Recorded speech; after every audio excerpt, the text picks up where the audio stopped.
అంతే వందనా నమో తచ్చ భగవతో అర్హతో సమ్మా సంబుద్ధస్స।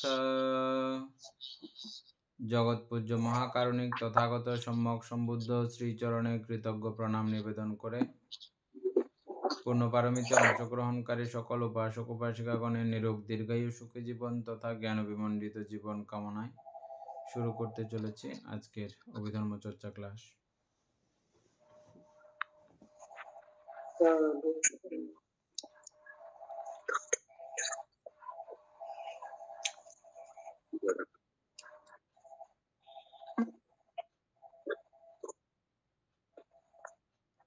আমাদের পেজ নাম্বার কত?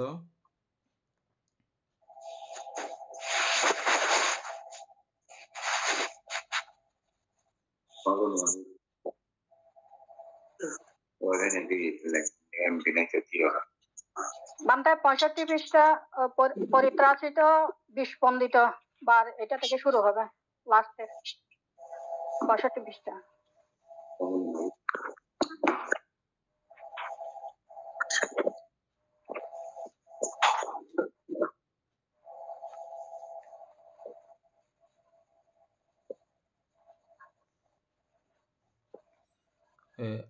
অনামিকা সিংহ পড়ো।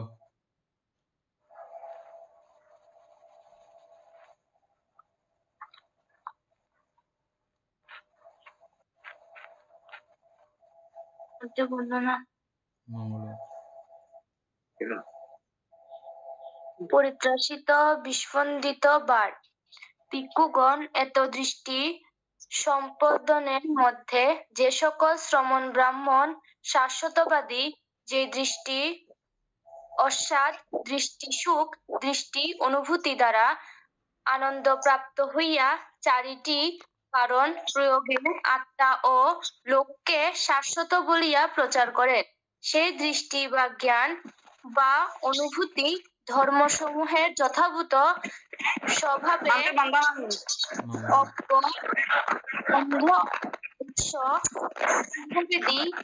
সতৃষ্ণা শ্রমণ ব্রাহ্মণদের তৃষ্ণারূপ পরিত্রাসে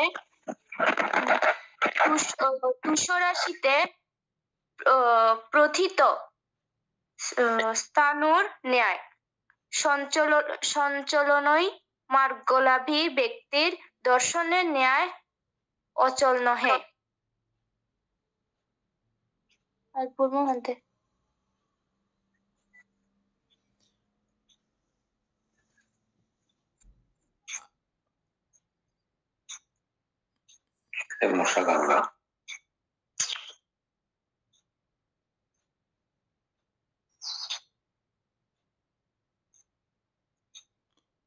নয়ন বাবু এটা বুঝছেন?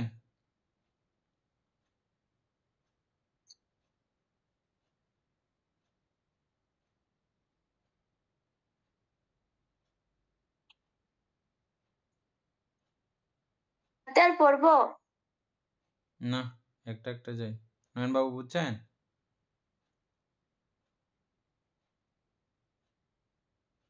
একটু আলোচনা করলে ভালো হবে। এনি এটা আলোচনা করো তো, কি বুঝছো এটা বলো।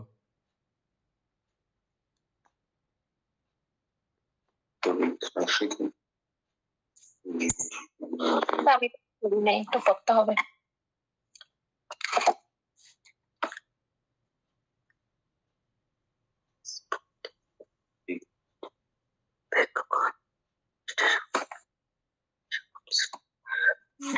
আপনি বুঝাই দেন এটা শাশ্বত।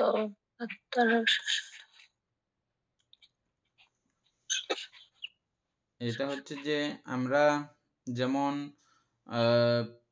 বিজ্ঞান ভিত্তিক যে মানসিকতা প্রথম আমরা দেখেছি, এখন বর্তমান যে বিজ্ঞানের কথা, ওরা শুধু ভৌতিকভাবে দেহের সৃষ্টি এবং এই ভৌতিকতার সঙ্গে প্রাণটা অটোমেটিক উৎপন্ন হয়ে যায়। এখানে এর আগের কোনো কার্যক্রমের সঙ্গে তাদের কোনো পরিচয় নাই।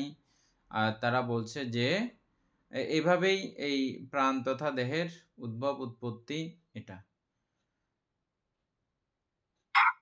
তাদের এই মতবাদের সামনে যখন কোনো ব্যক্তি যখন দেখে যায় না, তোমার এটা ঠিক না। এখান থেকেই প্রাণকার্যের সূচনা আসে, বা ভৌতিকভাবে দেহ তৈরি হইলেও এই দেহ তৈরি হতে কর্মজ সংযোগ প্রয়োজন হয়। এটা যখন কেউ প্রমাণ করার মতো অবস্থায় চলে যায়, তখন ওই ব্যক্তির কাছে বিজ্ঞানের এই মতবাদ আর দাঁড়িয়ে থাকতে পারে কি? নয়নবাবু বুঝছেন? দাঁড়িয়ে থাকতে পারে আর? না।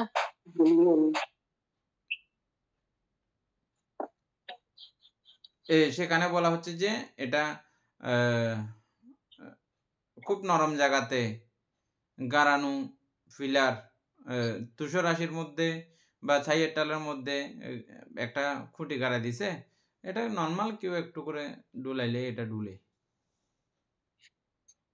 এটা খুব মানে ইয়া নয়, ধীরও নয়। নয়নবাবু এবার পড়েন, বুঝবেন। বান্তে পরিত্রাসিত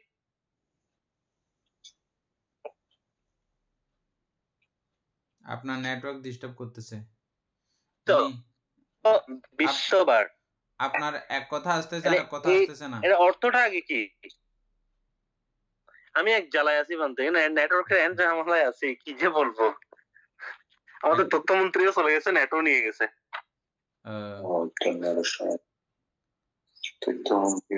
না বান্তে, এখানে পরিত্রাসিত বিস্পন্দিত বার, মানে এটুকু দিয়ে কি বোঝাচ্ছে এখানে? এখানে যেটা বলছে ভিক্ষুগণ তত্র দৃষ্টি সম্পন্নদের মধ্যে, মানে মিথ্যা দৃষ্টি সম্পন্নদের মধ্যে আর কি, যে সকল শ্রমণ ব্রাহ্মণ, এগুলো বলতে এতক্ষণ যেই মিথ্যা দৃষ্টির কথা আমরা পরে আসছি, এগুলো তার মধ্যে সবগুলো, থেকে তাদের মধ্যে যে সকল শ্রমণ ব্রাহ্মণ শাশ্বতবাদী, যে দৃষ্টি আস্বাদ, দৃষ্টি সুখ, দৃষ্টি অনুভূতি দ্বারা আনন্দ প্রাপ্ত হইয়া চারিটি কারণ প্রয়োগে আত্মা ও লক্ষ্যে শাশ্বত বলিয়া প্রচার করেন। 4টি কারণে আত্মা ও লক্ষ্যে শাশ্বত বলিয়া প্রচার করেন। সেই দৃষ্টি বা জ্ঞান বা অনুভূতি ধর্মসমূহের যথাভূত স্বভাবে অজ্ঞ, অন্ধ, অদর্শী, সুখবেদী, সতৃষ্ণ শ্রমণ ব্রাহ্মণদের তৃষ্ণারূপ পরিত্রাসে তুষরাশিতে প্রথিত স্থানুর ন্যায়, তুষরাশিতে প্রথিত স্থানুর ন্যায়। এই যে ভাষা বানতে, এগুলোর জন্য অনেক, অর্থাৎ তুষের মধ্যে ধানের তুষ দেখেছেন না আপনারা? তুষের মধ্যে একটা গাড়াইলে কেউ একটু, মানে যদিও বা কোন রকম গাড়াই দিলেও একটু করে আপনি ধাক্কা দেন, আঙ্গুল দিয়ে ধাক্কা দেন, ওই খুঁটাটা পড়ে যায়, ওটা নড়ে যাবে। তো এদের এই মতবাদ গুলো, আচ্ছা, তুষরাশিতে প্রথিত স্থানুর ন্যায়, আচ্ছা সঞ্চল এই মার্গলাভী ব্যক্তির দর্শনের ন্যায় অচল নহে। আচ্ছা আচ্ছা, এখন বোঝা যাচ্ছে বানতে। এটা যারা মার্গলাভ করবে তাদের ধারণা, তাদের স্থির এদের ধারণা দর্শন, আর ওরা প্রত্যেকটা জায়গাতেই নরবর।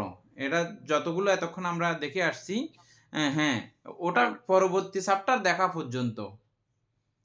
যেমন এখন বিজ্ঞানীরা যতক্ষণ পর্যন্ত ওরা দেখবে না এই বিষয়টা সরাসরি এরকম এসে যখন দেখবে না, ততক্ষণ পর্যন্ত এরা বিশ্বাস করবে না। কিন্তু যখনই এটা দেখাই দেবে, ওনাদেরকে দেখানো যাবে বা ওনারা নিজেরা দেখবে এটা, এটা দেখাই দেওয়ার তো বিষয় না, এটা স্ব অনুভূতির বিষয়, স্ব উপলব্ধির বিষয়। এটা কেউ কাউকে দেখানো যাচ্ছে না জিনিসটা। এটা তো অন্তত বুঝে গেছেন আপনারা, না? এটা স্ব উপলব্ধির বিষয়। জাস্ট আমরা কিছু বাহ্যিক কিছু বিষয় নিয়ে এটা প্রমাণ সাপেক্ষে কিছু কথা আমরা যদিও বা বলছি, ইয়ে করতেছি, কিন্তু আসলে এগুলো স্ব উপলব্ধির বিষয়, নিজে নিজেই এটা উপলব্ধি করতে পারে। তার এই প্রথম উপলব্ধি যখন দ্বিতীয় উপলব্ধি লাভ করে, প্রথম উপলব্ধি একদম তুষরাশির মতো ধসে পড়ে যায়, কিচ্ছু নাই আর, শেষ। ওই বিশ্বাস আর কখনো তার কাছে আসবেও না। এভাবে ক্রমান্বয়ে প্রত্যেকটা স্তরের মধ্যে শাশ্বতবাদী হতে শুরু করে, অশাশ্বতবাদী হতে শুরু করে, যাবতীয় সবগুলো প্রত্যেকটা জায়গা বিষয়গুলো ওরকম নরবর। নরবর, ওদের ধারণা, ওদের মতবাদ সবগুলো নরবর, শক্তিশালী কেউ ধাক্কা দিলে এগুলো পড়ে যায়। মার্গলাভীদের বা যারা জ্যোষ্ঠাঙ্গিক মার্গ সম্পর্কে অভিজ্ঞ হয়েছেন এবং মার্গ লাভ করেছেন, ন্যূনতম শ্রোতাপত্তি মার্গও লাভ করেছেন, তাদের ধারণার মতো অচল নহে।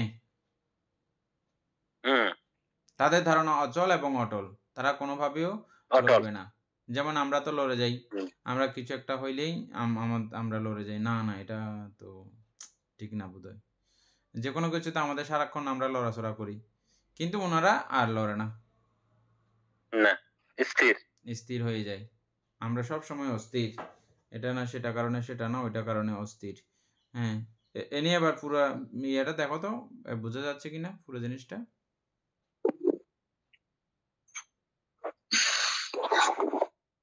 নেট বন্ধ, ইয়া বন্ধ, সাউন্ড বন্ধ। বলতে এটা আমি মানে কোনো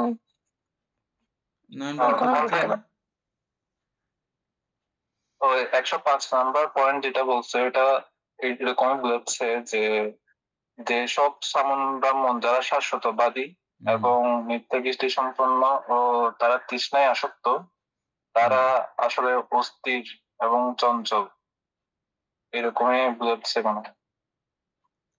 তাইলে আমার কথাটা এখনো আপনারা নিতে পারেন নাই। আমি আবার বলছি, দেখেন, আমি শুধু একটা কথা দিয়ে উদাহরণ দিয়েছি। প্রথম ব্যক্তি, আমরা কয়েকটা জায়গাতে এই সেম কথাগুলো পেয়েছিলাম যে সত্য বা আত্মার উৎপত্তি এইভাবে হয়েছে, একজনে বলল যে, তখন ওকে আবার দ্বিতীয় ব্যক্তি বলে যে না, তোমার এটা পুরাটা এভাবে ঠিক না, কিন্তু এটা এখানে আত্মা আসার জন্য অন্য ব্যাপার আছে। ওইভাবে এটা যখন দেখে যায়, তখন তার সমস্ত বিশ্বাস এগুলো ধুলোয় মিশে যায় বা পড়ে যায় ধপাস করে, ও সেখানে আর দাঁড়িয়ে থাকতে পারে না, ভুল প্রমাণ করে দিছে যে, এভাবে পড়ে যায়। এভাবে প্রত্যেকটা মতবাদ, এখানে যে শাশ্বতবাদের কথা বলা হয়েছে, উচ্ছেদবাদের কথা বলা হয়েছে, অশাশ্বতবাদের কথা বলা হয়েছে, আরো কি কি আছে?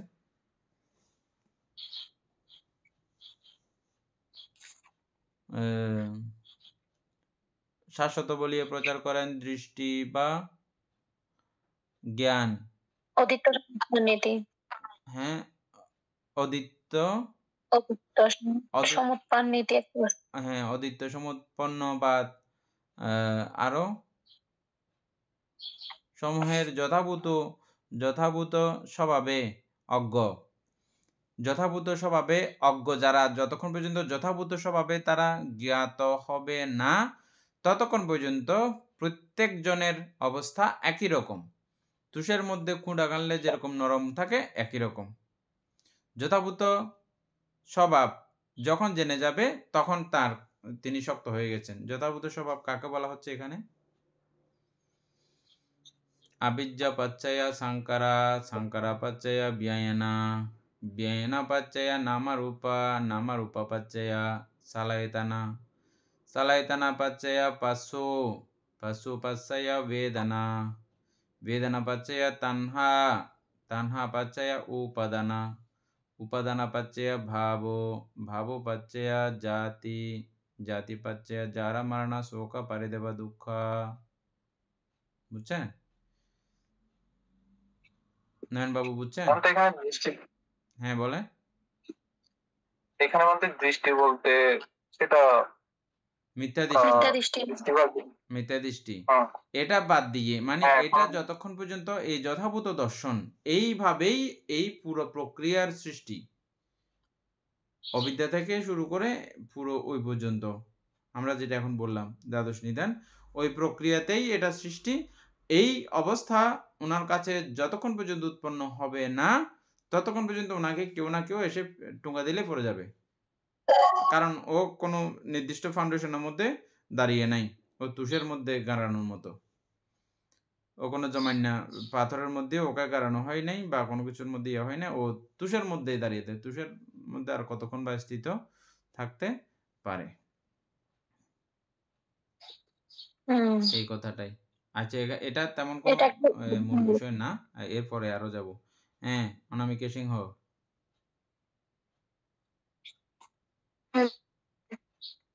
106 ভিক্ষুগণ এত যে সকল শ্রমণ ব্রাহ্মণ এক দেশ শাশ্বত এক দেশ অশাশ্বতবাদী সেই দৃষ্টি অসাধ দৃষ্টি সুখ দৃষ্টি অনুভূতি দ্বারা আনন্দপ্রাপ্ত হইয়া চারিটি কারণ প্রয়োগে আত্মা ও লোককে আংশিক রূপে শাশ্বত আংশিক রূপে অশাশ্বত বলিয়া প্রচার করেন সেই দৃষ্টি বা জ্ঞান বা অনুভূতি।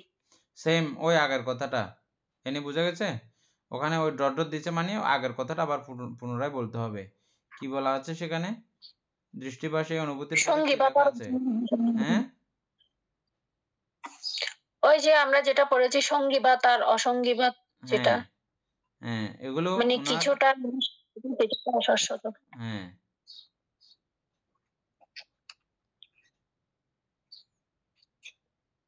চারিটি কারণ প্রয়োগে লোককে শাশ্বত সেই দৃষ্টি জ্ঞান অনুভূতি ধর্মসমূহ যথাভূত স্বভাবে অজ্ঞ ও অন্ধ শুকবেদী সতৃষ্ণ শ্রমণ ব্রাহ্মণদের তৃষ্ণারূপ পরিত্রাসে এটা টিকা আছে, টিকাটা পড়ায়নি। তৃষ্ণারূপ পরিত্রাসের একটা টিকা, এটা তো তণ্হাগতানং তৃষ্ণায় আসক্তদের তৃষ্ণা উপভোগের ইহা নিবৃত্ত হয় না, ইহা অতৃপ্ত পিপাসা, অসন্তুষ্টি ইহার বিকাশ বা আকার, তদ্হেতু ইহাকে সহস্র বাহু রূপেও চিত্রিত করা হইয়াছে। আলম্বনের বিভিন্নতা অনুসারে ইহা কামতৃষ্ণা ভবতৃষ্ণা বিভবতৃষ্ণা আকার ধারণ করিয়া চিত্তকে পরিচালিত করে। রূপ রাগ ইহার পর্যায় শব্দ। বুঝা গেছে? পরিত্রাসিত আমাদের নয়ন বাবু বুঝতে চাইছিলেন। পরিত্রাসিত বানতে পরিত্রাসিত বিস্পন্দিত। পরিত্রাসিত মানে হচ্ছে যে যতই খাইবেন খান তো তৃষ্ণা, এখানে যতই পানি খাবেন খান, যেমন তারপরও যেমন তৃষ্ণা পিপাসা মিঠে না, কতগুলো ব্যাপার আছে না এরকম, যেমন সমুদ্রের জল আপনি সারাদিনও খাইতে থাকলে তারপরও তৃষ্ণা মিটবে না, যেরকম ওরকম আর কি। হ্যাঁ, এই পঞ্চকামগুণ তৃষ্ণাকে আপনি কাম্যভোগ্য বিষয়গুলোকে আপনি যেমন ভাবেই পরিভোগ করুন না কেন হবে না। তো আপনি 2 হাত দিয়ে খাচ্ছেন, 2 হাত দিয়ে তৃপ্তি না, 4 হাত দিয়ে খাইতে ইচ্ছে করতেছে, এখন 4 হাত দিয়ে খাচ্ছেন তাতেও তৃপ্তি না। এভাবে সহস্র বাহু দ্বারাও এগুলোকে মানে সহস্র বাহু বলতে সহস্র রকমে এটাকে পরিভোগ করতে ইচ্ছে করে, হাজার রকমের পরিভোগ করতে ইচ্ছে করে, এই কথাগুলোকে বলা হচ্ছে। তো এই জাতীয় যারা তৃষ্ণাতে ভাসমান ব্যক্তি, তাদের সমস্ত চিন্তা চেতনা মার্গলাভীদের মতো স্থিতশীল নয়। প্রত্যেকটা আমরা যা এই পর্যন্ত দেখে আসছি মিথ্যা দৃষ্টি সম্পন্নরা রয়েছেন, তাদের প্রত্যেকের কাছেই তারা প্রত্যেকেই সতৃষ্ণ মানে তৃষ্ণাযুক্ত, তৃষ্ণামুক্ত কেউ নন, তৃষ্ণাযুক্ত প্রত্যেকেই। এজন্য তারা তৃষ্ণামুক্ত ব্যক্তি এটাকে ধরা মাত্র তখন তারা লুটিয়ে পড়ে, ধরাশায়ী হয়ে যায়।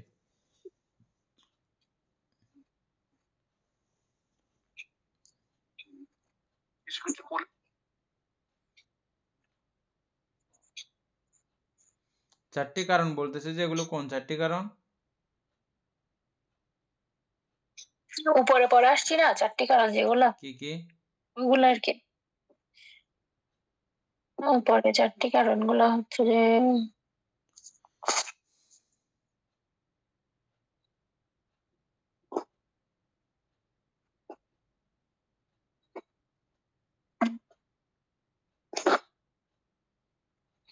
এই দৃষ্টি আস্বাদ দৃষ্টি অনুভূতি হইয়া চারটি কারণ প্রয়োগে ওকে শাশ্বত দৃষ্টি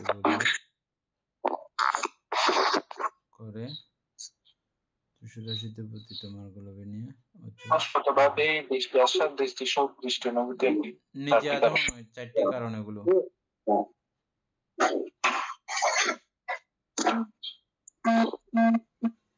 নিচে আছে মনে হয় 4টি কারণগুলা। তারপরে এই চারটা না, শাশ্বতবাদী, দৃষ্টি আশ্বাদ, দৃষ্টি সুখ, দৃষ্টি অনুভূতি, এইগুলা এই চারটাই তো মনে হয়। কয়টা হয়েছে এখানে? হয়েছে? হ্যাঁ, চারটা। দৃষ্টি আশ্বাদ, শাশ্বতবাদী এটা তথ্য দ্বারা আনন্দ প্রাপ্ত হইয়া। না দিফেন ওখানে যেটা শাশ্বতবাদী যারা, ওদের ব্যাখ্যাগুলো ছিল যে দৃষ্টি আশ্বাদ, দৃষ্টি সুখ, দৃষ্টি অনুভূতি,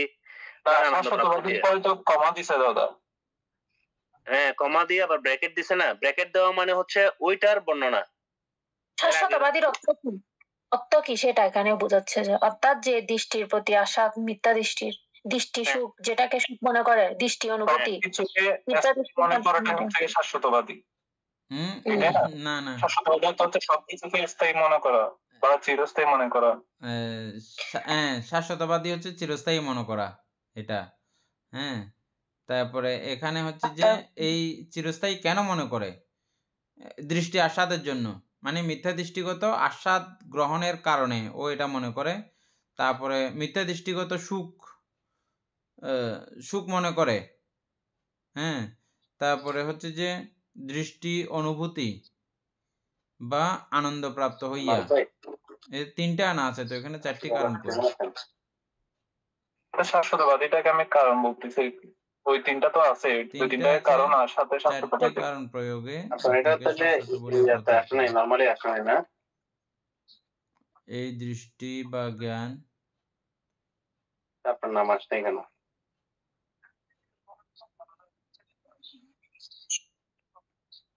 এটা হবে না, তাইলে এটা হবে না। ডিডি স্যার তারপরে হ্যাঁ এর পরেরটা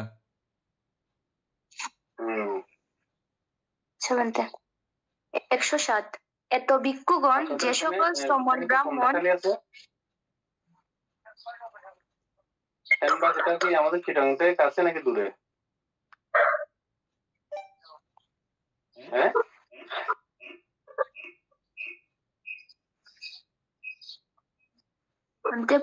খালি আছে। এত ভিক্ষুগণ যে সকল শ্রমণ ব্রাহ্মণ অন্তানন্তবাদী, সেই দৃষ্টি আস্বাদ, দৃষ্টি সুখ, দৃষ্টি অনুভূতি দ্বারা চতুর্বিধ কারণে লোক শান্ত অশান্ত অন্তানন্ত বলিয়া ঘোষণা করেন সেই দৃষ্টি বা জ্ঞান।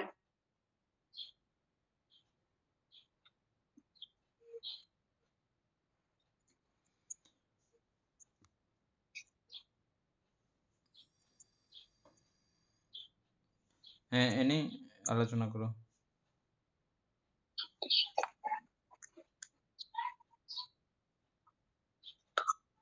এটা ওই যে 4টি কারণ, এটা যে আমরা শাশ্বতবাদের মধ্যে পড়েছিলাম না, 4টি কারণ, এগুলা কি বোঝাচ্ছে? এগুলা না, ওই 4টি কারণ এটা না, আমরা 4টি কারণ বুঝেছি। হ্যাঁ, দেবেন বাবু 4টি যখন আমরা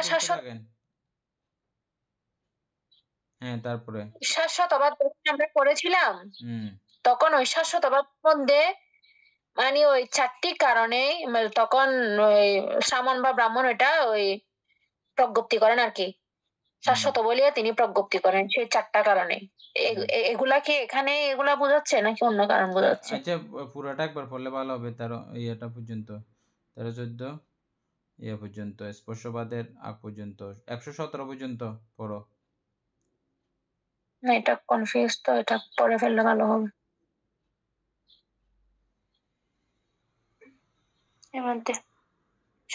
সবটি পড়ে ফেলবো?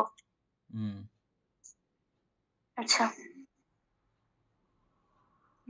108 এত ভিক্ষুগণ যে সকল শ্রমণ ব্রাহ্মণ অমরা বিক্ষেপী, সেই দৃষ্টিতে স্থানে স্থানে কোন বিষয়ে প্রশ্ন জিজ্ঞাসিত হইলে চতুর্বিধ কারণে অমরা বিক্ষেপবৎ বাক্য বিক্ষেপ করিয়া থাকেন, সে দৃষ্টি বা জ্ঞান। 109 এত ভিক্ষুগণ যে সকল শ্রমণ ব্রাহ্মণ অধীত্য সমুৎপন্নবাদী, আচ্ছা মানে এটা বুঝতে পারছি। হ্যাঁ বুঝতে পারছি। এটা হচ্ছে যে ওই আমরা বিক্ষেপের মধ্যে চারটি কারণ যেটা ছিল প্রত্যেকটা জায়গাতে চারটি কারণ ছিল না? না প্রত্যেক জায়গায় চারটি কারণ ছিল না। কোন জায়গায় দুটো ছিল, কোন জায়গায় এরকম ছিল। হ্যাঁ হ্যাঁ এটাই বোঝাচ্ছে সেটা। দীপেন বাবু বুঝছেন?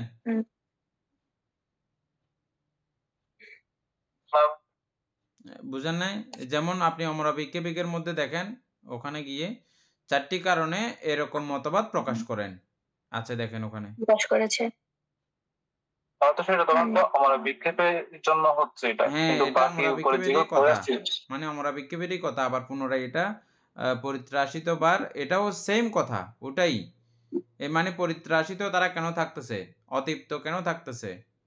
পরিত্রাসিত মানে তৃষ্ণার তাদের মানে ফুরাচ্ছে না, শেষ হচ্ছে না। পরিত্রাসিত বার মানে অতৃপ্ত, তারা অতৃপ্ত। পরিত্রাসিতের সরাসরি অর্থ হচ্ছে যে অতৃপ্ত। নিচের টিকাটা পড়ছিলাম না এখন টিকাটা বুঝছেন?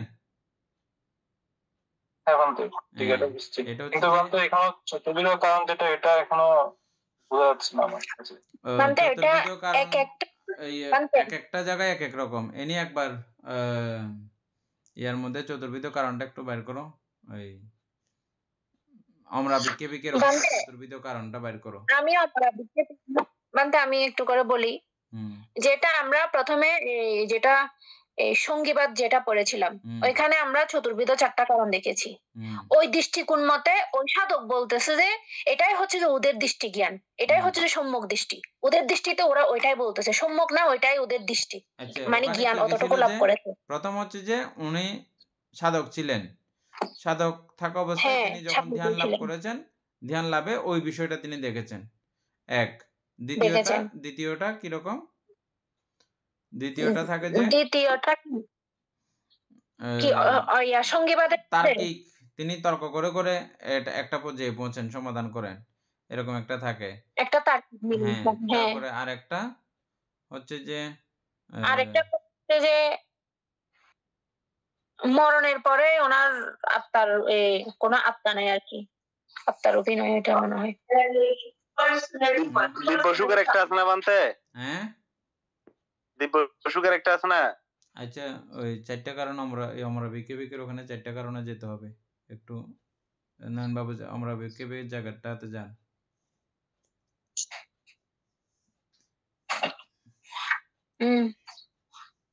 বলো।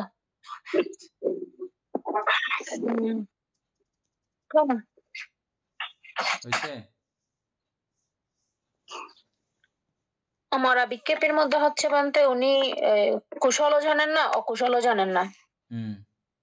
যথার্থ কোনটাকে তিনি মানে যথার্থ সঠিকভাবে কোনটাই জানেন না। ওইটার নাম্বার হচ্ছে এটা। কি ছিল এখানে? তো এটারকে চারটি কারণ বলা হয়েছে। হ্যাঁ অমরা বিক্ষেপের এখানে যখন অমরা বিক্ষেপের আলোচনাটা হচ্ছে বানতে এখানে এটাতে চারটি কারণে উনি ওই সাধক ওই চারটি কারণে দেখেছে, এক একজন এক একটা করে করে। তো ওই সাধকের মতে ওইটাই হচ্ছে যে ওর দৃষ্টি জ্ঞান, অতটুকুই। এটা এক একটা হচ্ছে যেমন কি 105-এর মধ্যে শাশ্বতবাদীর মধ্যে উনিও ওইখানেও চারটা কারণ উনি দেখেছেন। দেখে ওটাকে উনি বলছে যে ওইটাই ওর হচ্ছে যে দৃষ্টি জ্ঞান, ওইটাই হচ্ছে যে ওইটার মধ্যে উনি ওই সুখটা অনুভব করেছেন, কিন্তু উনি সেটা মিথ্যা ভাবে, মিথ্যা দৃষ্টির মাধ্যমে। আর দ্বিতীয় নাম্বারে যেটা আমরা অশাশ্বতীবাদ, অশাশ্বতীবাদের মধ্যে উনিও সেখানেও চারটি কারণ উনি দেখতে পেরেছেন। তখন সেটাকে দেখে উনি মানে এই আত্মাকে উনি শাশ্বত রূপে প্রচার করেছেন। মানে কিছুটা শাশ্বত কিছুটা অশাশ্বত ওই চারটি কারণ দেখার পরে। এরপরে যখন আবার অনন্তরিক যেটা আমরা পড়েছিলাম অন্তান্তরিক অন্তানন্তিক, সেখানে উনি ওই যে চতুর্থ কারণ উনি ওই চারটায় দেখেছেন, মানে সেম হচ্ছে যে ওগুলা।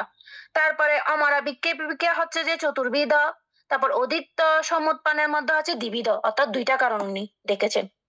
কি কারণে? আত্মা শাশ্বত আর অশাশ্বত। আচ্ছা ঠিক আছে, যে যেরকম দেখেছে ওই দৃষ্টিকোণ মতো এটাই হচ্ছে ওর দৃষ্টি জ্ঞান বা ওইটাই। এগুলো একবার পড়ে ফেলি 17 পর্যন্ত একবার পড়ে তারপরে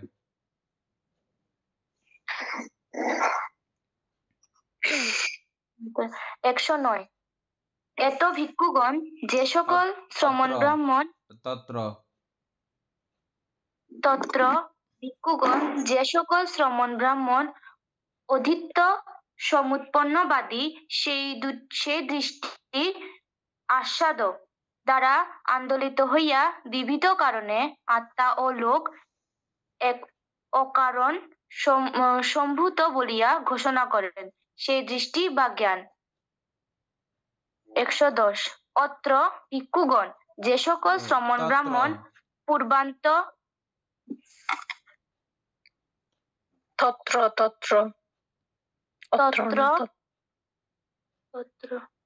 তত্র ভিক্ষুগণ যে সকল শ্রমণ ব্রাহ্মণ পূর্বান্ত কল্পনাকারী পূর্বান্তানু দৃষ্টি সম্পন্ন সে দৃষ্টি আস্বাদ দ্বারা আন্দোলিত হইয়া অষ্টাদশ কারণ প্রয়োগে পূর্বান্তকে লক্ষ্য করিয়া বহুবিধ দৃষ্টি দীপক বাক্য অতিব্যক্ত করেন সেই দৃষ্টি বা জ্ঞান।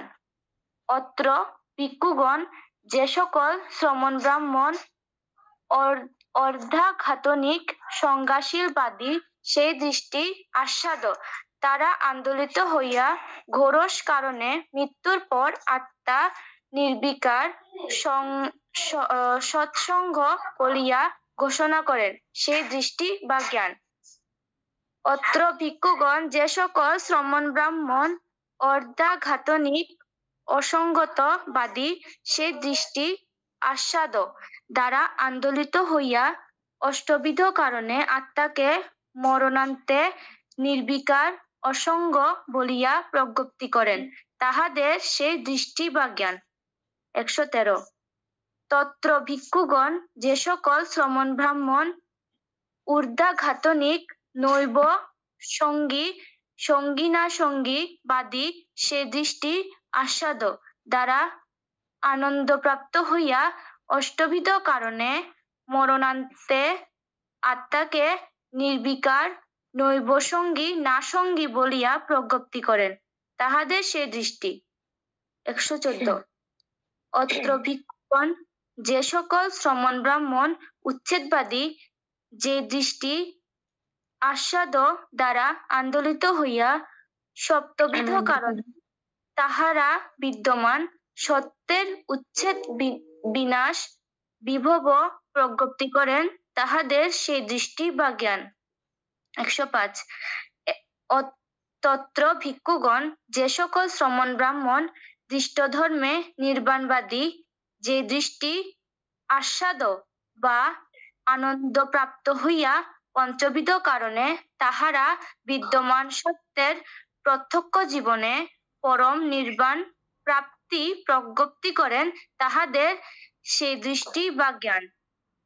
116 তত্র ভিক্ষুগণ যে সকল শ্রমণ ব্রাহ্মণ অপরান্ত কল্পনাকারী অপরান্তানুদৃষ্টি সম্পন্ন সেই দৃষ্টি আস্বাদ দ্বারা আন্দোলিত হইয়া চতুর্শ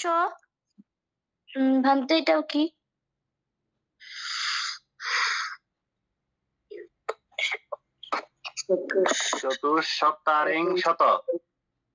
চতুঃসত্তারিংশত কারণে তাহারা অপরান্তকে লক্ষ্য করিয়া বহুবিধ দৃষ্টিদীপক বাক্য অভিব্যক্ত করেন তাহাদের সেই দৃষ্টি বা জ্ঞান বা অনুভূতি।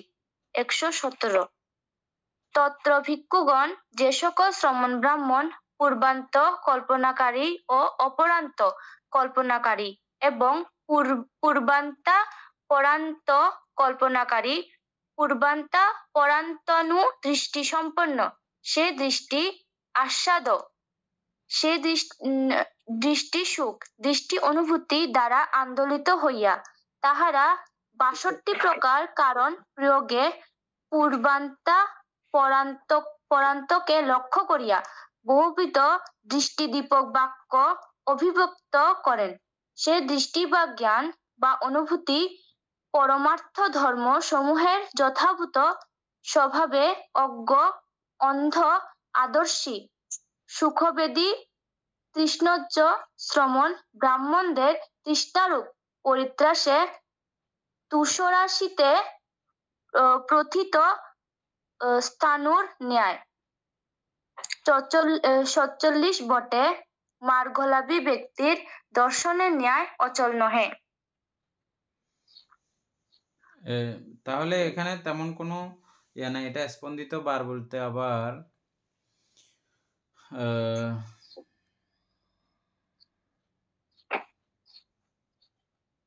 স্পন্দিত শব্দের অর্থ কি বাইর করছিলাম যে একবার, কম্পন, চঞ্চল। নয়ন বাবু, মানে এখানে আমরা উপরে যেগুলো পড়ে আসছি ওগুলা সারমর্ম বলছে এগুলা। আমি তো সারমর্মটা একদম প্রথমে বলছিলাম আপনাদেরকে। হ্যাঁ হ্যাঁ হ্যাঁ, না এখন পড়ার পরে বুঝতে পারছি যে উপরে যা পড়ছে তার সারমর্ম বলছে এগুলা। সারমর্ম না, এগুলো মানে এটাও একটা চার্ট পার্ট, এটা আবার পুনরায় সবগুলো বলা হয় এখানে, কিন্তু এগুলো বলছে না আর কি। মানে আমরা আগে যে বিষয়গুলো পড়ে আসছিলাম কেন এগুলো হচ্ছে, কারণ তারা প্রত্যেকেই তৃষ্ণাজ কারণে এগুলো এভাবে তারা করতেছেন, তাদের সূক্ষ্ম তৃষ্ণা কারণে এগুলো করতেছেন। আর এগুলো প্রত্যেকটা বিষয়ই হচ্ছে যে চঞ্চল, কি একটা পরিত্রাসিত ও তুষরাশিতে স্থানরূপণীয়, পরিত্রাসিত স্পন্দিত বার। পরিত্রাসিত বলতে সদা তৃষ্ণাবহুল, তৃষ্ণাযুক্ত, আরো চাই আরো খাই এই অবস্থা এটা।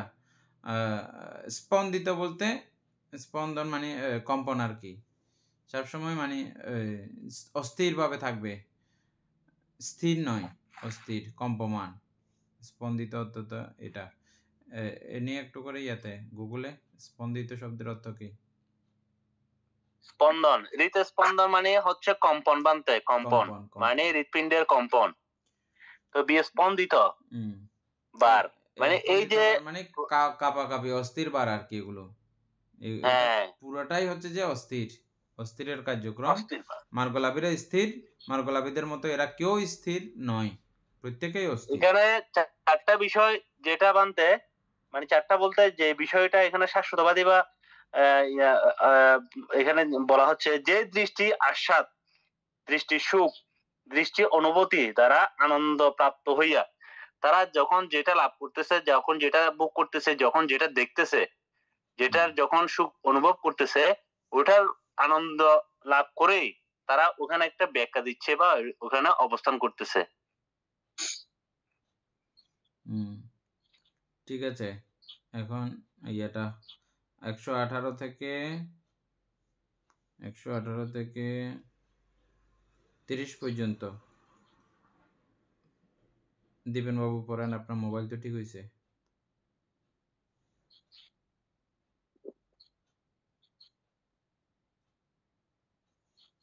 স্পর্শ প্রত্যয়বাদ।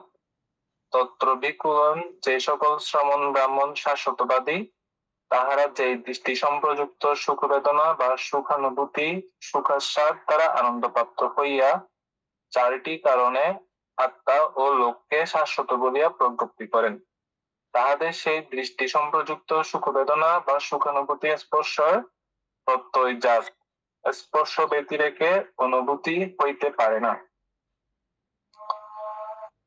পুরোটা পড়বো? হ্যাঁ, পুরোটা একদম 30 পর্যন্ত।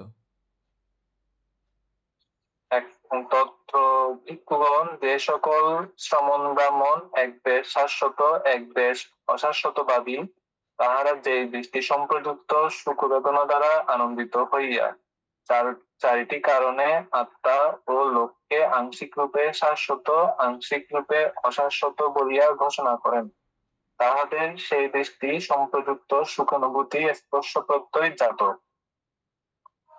120 তত্র ভিক্ষুগণ যে সকল শ্রমণ ব্রাহ্মণ অন্তানন্তবাদী, তাহারা যে দৃষ্টি সম্প্রযুক্ত সুখানুভূতি দ্বারা আনন্দিত হইয়া চারিটি কারণে লোক শান্ত অনন্ত বলিয়া ঘোষণা করেন, তাহাদের সেই দৃষ্টি সম্প্রযুক্ত সুখানুভূতি স্পর্শ প্রত্যয় জাত।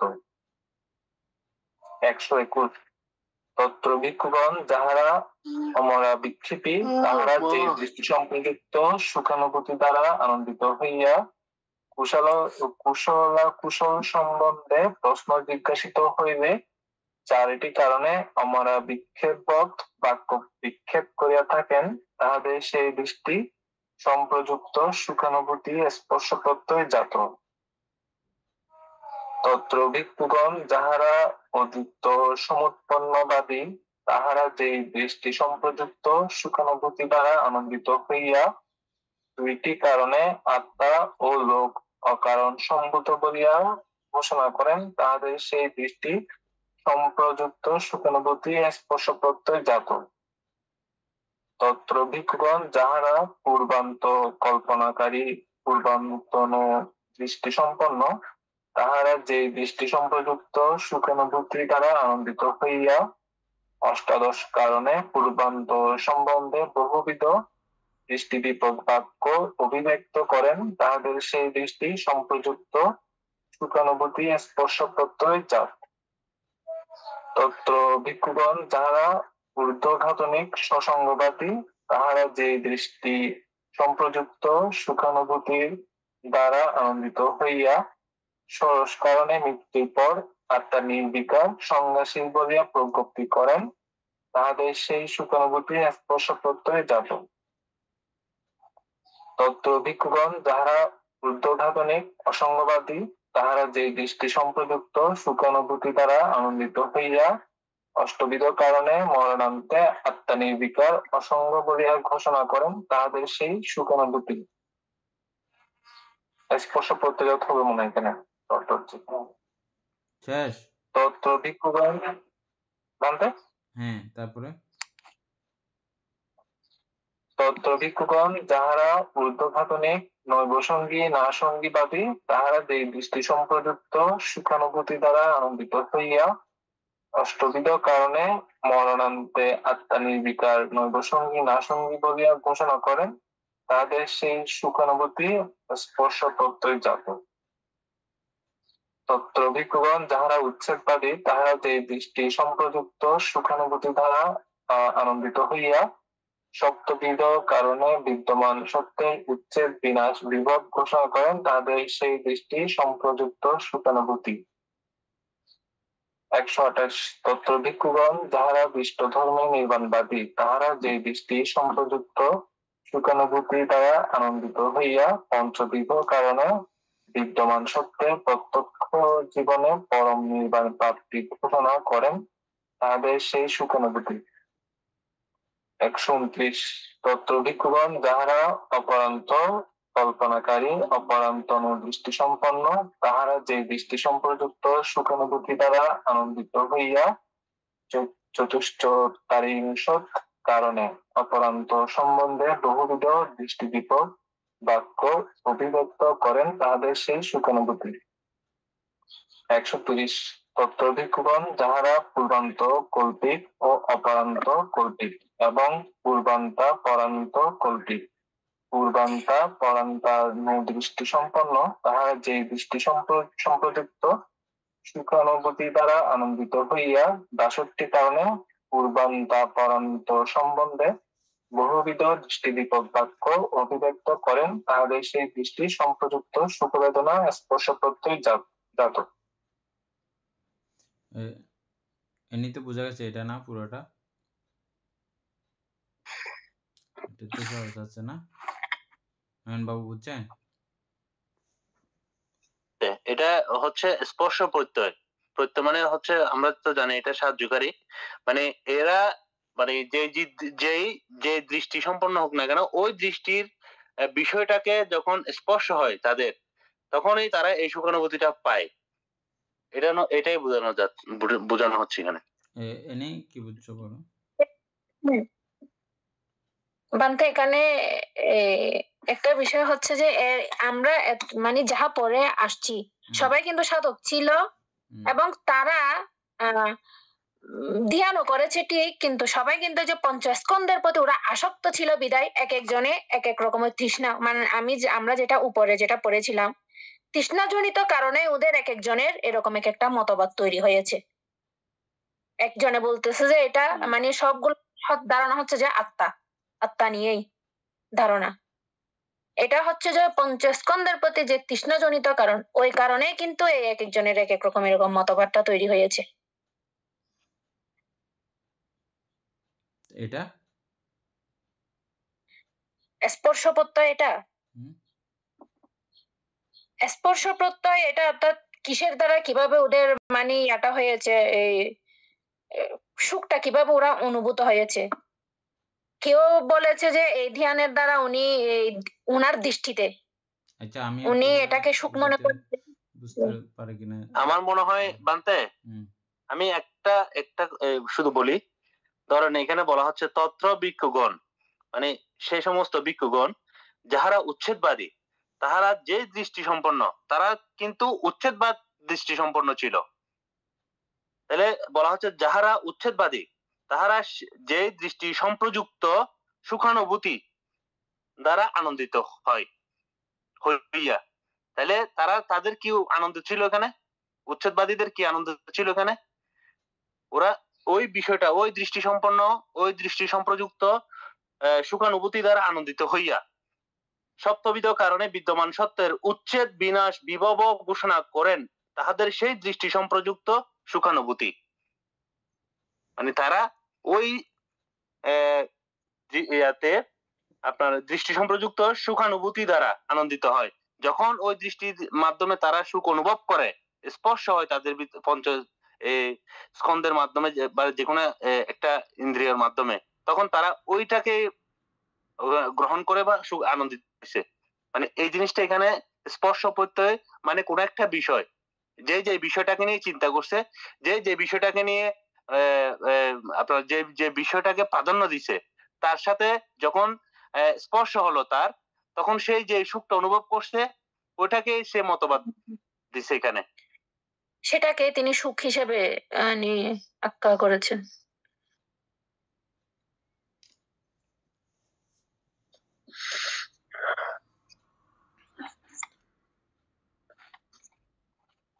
আমি প্রথমে কি বলছিলাম যে আবিজ্জা পাচ্ছেয় সংকারা, তারপরে এটা এই আবৃত্তি করো তো। अविद्या पच्छय संकरा पच्छयो बियाना पच्छयो नामरूप पच्छयो सरयतना पच्छयो स्पर्श पच्छयो वेदना पच्छयो तान्हा पच्छयो उपादान पच्छयो भव पच्छयो जाति जरा व्याधि बोले। বেদনা পাচ্ছেয়া তানহা, প্রথমটার ইয়ে হচ্ছে যে বেদনা পাচ্ছেয়া তানহা, ওদের তৃষ্ণার কারণে, বেদনার কারণে তৃষ্ণা উৎপন্ন হয়েছে। বাকিগুলো সব জানে তারা, এই তৃষ্ণার কারণে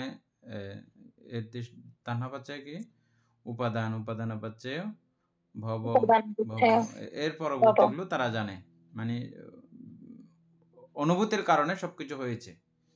সুখ অনুভূতি বা যে কোনো অনুভূতির কারণে এগুলো সবগুলো সৃষ্টি হয়েছে, এদূর পর্যন্ত তারা জানে। আর এটা হচ্ছে যে তাদের থেকে আরেকটু উন্নত। এরা বলতেছে যে না, অনুভূতির কারণে এটা হয় না, এটা সূচনা এখান থেকে না, এটা সূচনা হচ্ছে স্পর্শ থেকে।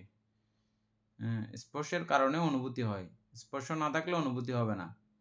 তাহলে ওরা সবকিছুকে দায়ী করতেছে যে স্পর্শকে। স্পর্শের কারণে সমস্ত কাণ্ডকীর্তন, দুঃখ যন্ত্রণা, ভয়ভীতি, উপদ্রব সবকিছু এই স্পর্শের কারণে সূচনা। একটা সবাইকে এটাই, হ্যাঁ, সব একটা বুঝলে সবগুলো শেষ।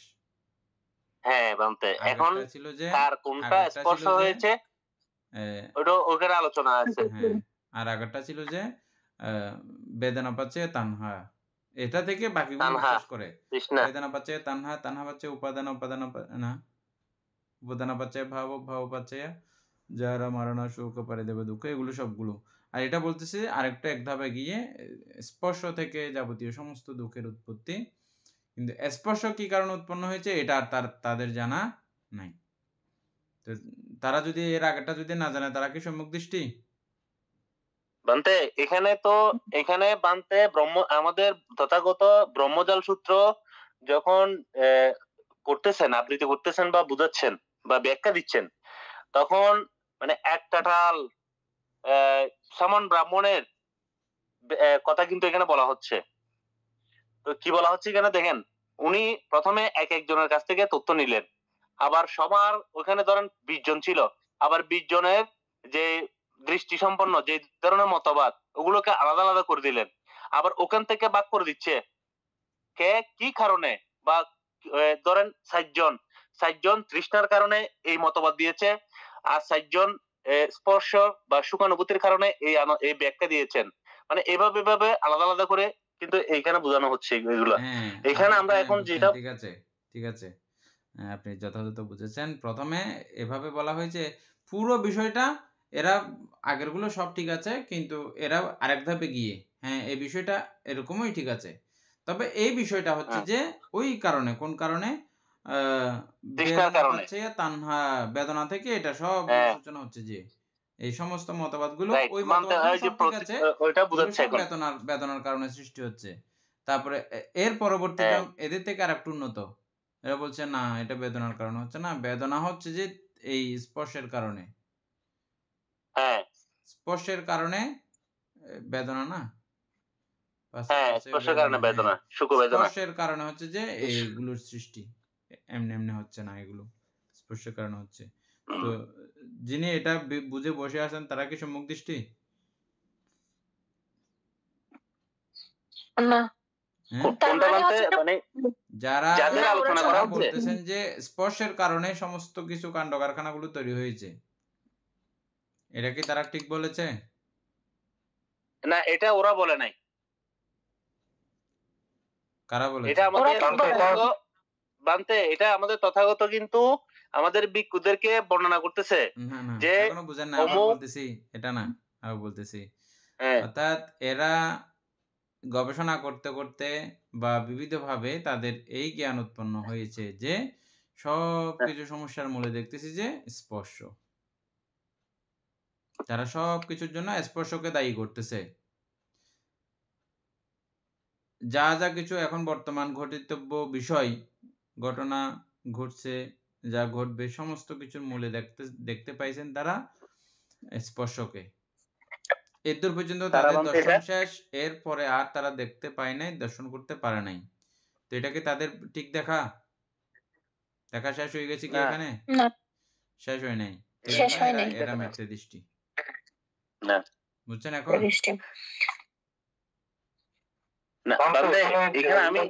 আমি যেটা বুঝছি সেটা হচ্ছে, আমরা মানে আমি একটু একদম নরমালি একটা উদাহরণ দিই। আমরা অনেক সময় মনে করি যে গরম পড়তেছে, একটু এসি রুমে গেলে মনে হয় ওখানেই আমার সব সুখ।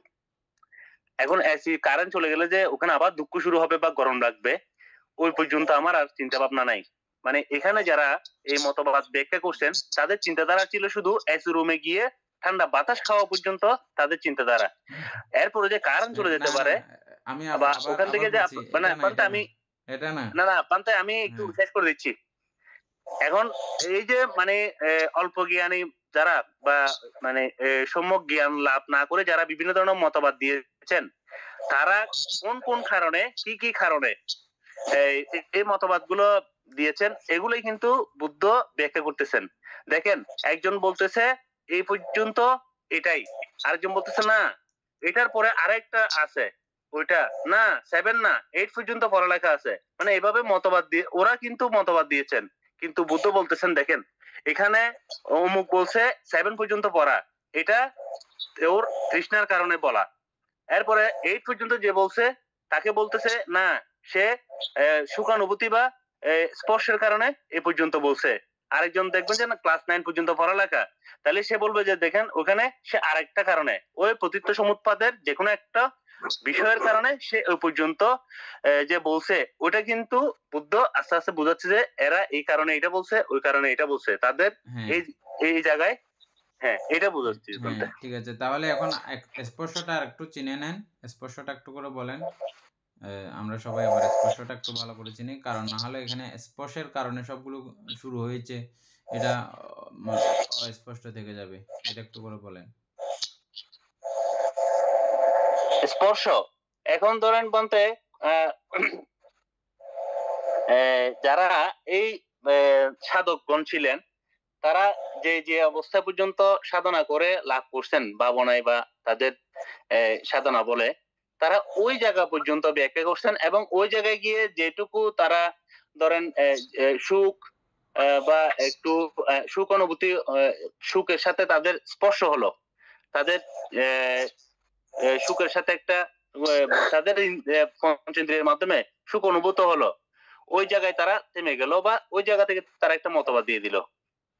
তারা এরপরে এই যে মানে আপনার যে নির্বাণ কিংবা আপনার এই যে সুখটা, এই মানে একদম চরম সুখ যেটা, ওটার চিন্তা তাদের আর আসা নাই, ওই সামান্য সুখের মধ্যে ওরা আটকে গেছেন।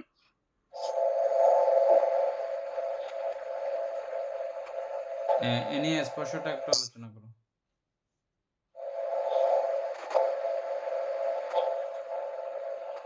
স্পর্শ হচ্ছে অর্থাৎ আমাদের পঞ্চ ইন্দ্রিয়ের দ্বারা যাহা কিছু পঞ্চ ইন্দ্রিয়ের দ্বারা আলম্বনের যে স্পর্শটা হয়, ওইটাই হচ্ছে যে মানে স্পর্শ। যেমন কি চোখের দ্বারা আমি একটা রূপ দেখলাম, ওইটা হচ্ছে আমার চোখের স্পর্শ। ওই স্পর্শ থেকে আমার বেদনাটা উৎপন্ন হবে, সেটা হয়তো বা সুখও হতে পারে, আবার দুঃখও হতে পারে। এটাই হচ্ছে যে মানে অনুভূতি, বেদনা। এবং স্পর্শ হচ্ছে যে ওইটাই, চোখের দ্বারা যে রূপের স্পর্শ, কানের দ্বারা যে শব্দের স্পর্শ, এটাই হচ্ছে যে মূলত স্পর্শ। হ্যাঁ, এই আমরা স্পর্শটা এখনো জানি নাই। এই নতুন ক্লাসে আবার পুনরায় অভিধর্ম চর্চা করলে তখন আমরা জানবো এই স্পর্শের কারণে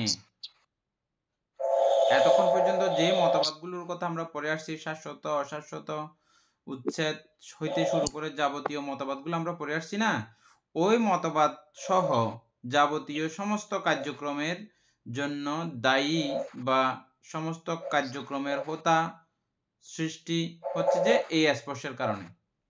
ওই স্পর্শ 6 প্রকারের স্পর্শের কারণে যে কোনো একটা 6 প্রকারের স্পর্শ থেকে যে কোনো একটা কারণে স্পর্শ হতেই পারে, ওই স্পর্শকে কেন্দ্র করেই বাকিগুলো সব সৃষ্টি হয়েছে। এই অধ্যায়ের পুরো বিষয়টা হচ্ছে যে এটা। যাই হোক, আজকে আমরা স্পর্শবাদ পর্যন্ত। হ্যাঁ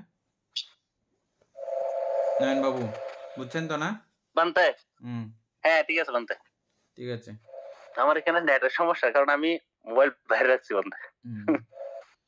সধর্ম প্রাণ প্রিয় উপাসক উপাসিকা বৃন্দ, এতক্ষণ যাবত আমরা ব্রহ্মজাল সূত্র আলোচনা করছি। এতে আমাদের প্রভূত পুণ্য সাধিত হয়েছে। এই পুণ্য রাশি অনন্ত চক্রবাসী সত্যগণকে দান করছি, গুরুহান্তে দেহকে দান করছি, মাতা পিতাগণকে দান করছি, এবং যারা আমাকে প্রতিনিয়ত চারিপ্রত্যয় দানে পূজা করছেন তাদেরকে পুণ্যরাশি দান করছি, এবং যারা আমাকে প্রতিদিন ধর্ম সহায়তা দান করছেন তাদেরকে পুণ্যরাশি দান করছি। এবং আমরা এই পুণ্যের কাছে প্রত্যেকে প্রার্থনা করব নির্বাণ লাভ করা অবধি অসৎ ব্যক্তি, মূর্খ ব্যক্তি, পাপ মিত্রের সংসর্গ লাভ না করে সদা সর্বদা জ্ঞানদর্শী কল্যাণ মিত্রের সান্নিধ্য সংসর্গ লাভ করতে সক্ষম হয়। এরূপ সাধু কামনা পোষণ করে আজকের মতো ক্লাস এখানে সমাপ্ত করছি।